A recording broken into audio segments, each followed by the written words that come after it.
霊界通信小桜姫物語浅沼三郎著25竜宮造話。一通り私の身の上話が済んだ時に、今度は私の方から玉頼姫様にいろいろなことをお尋ねしました。何しろ竜宮界の初登り、何一つわきまえてもいないふつつか者のことでございますから、随分つまらぬことも申し上げ、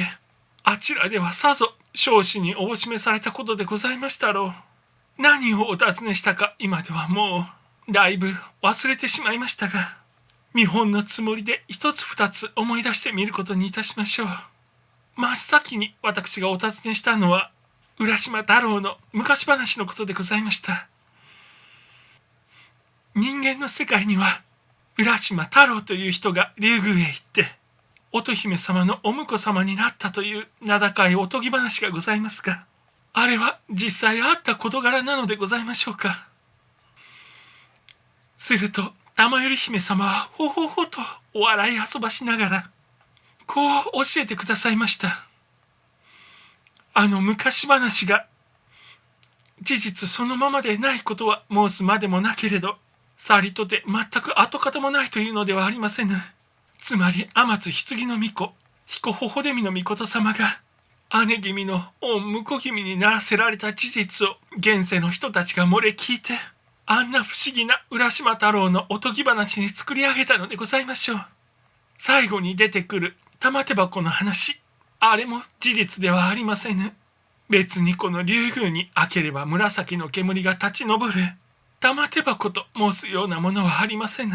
あなたもよく知る通り、神の世界はいつまでたっても梅雨変わりのない永遠の世界。彦頬出身の御様と豊玉姫様は今も昔と同じく立派なご夫婦の御間柄でございます。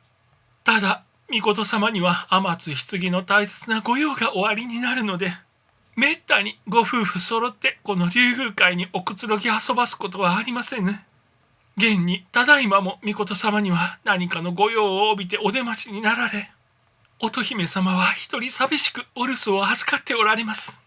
そんなところがあのおとぎ話の辛い夫婦の別れという趣向になったのでございましょう。そう言って玉頼姫には心持ちお顔を赤く染められました。それから私はこんなこともお聞きしました。こうして拝見いたしますと竜宮はいかにも綺麗でのんきらしく結構に思われますが、やはり神様にもいろいろ辛いご苦労がおありなさるのでございましょう。良いところへお気がついてくれました。と玉頼姫様は大層お喜びになってくださいました。くつろいで人にお会いするときには、こんな綺麗なところに住んで、こんな綺麗な姿を見せておれど、私たちとていつもこうしてのみはいないのです。人間の修行もなかなか辛くはあろうが、龍神の修行とて、それに勝るとも劣るものではありませぬ。現世には現世の執着があり、霊界には霊界の苦労があります。私などは今が修行の真っ最中。一時もうかうかと遊んではおりませぬ。あなたは今こうしている私の姿を見て、ただ一人の優しい女性と思うであろうが、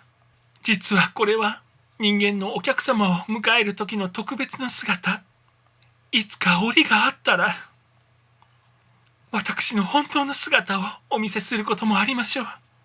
とにかく私たちの世界には、なかなか人間に知られない大きな苦労があることをよく覚えていてもらいます。それがだんだん分かってくれば、現世の人間もあまりわがままを申さぬようになりましょう。こんな真面目なお話をなさるときには、玉頼姫様のあの美しいお顔がきりりと引き締まって、まともに拝むことができないほど神々しく見えるのでした。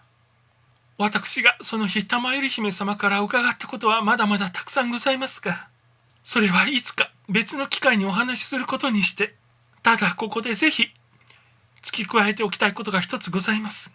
それは玉頼姫の霊答を受けた多くの女性の中に、乙橘姫がおられることでございます。あの人は私の分霊を受けて生まれたものであるが、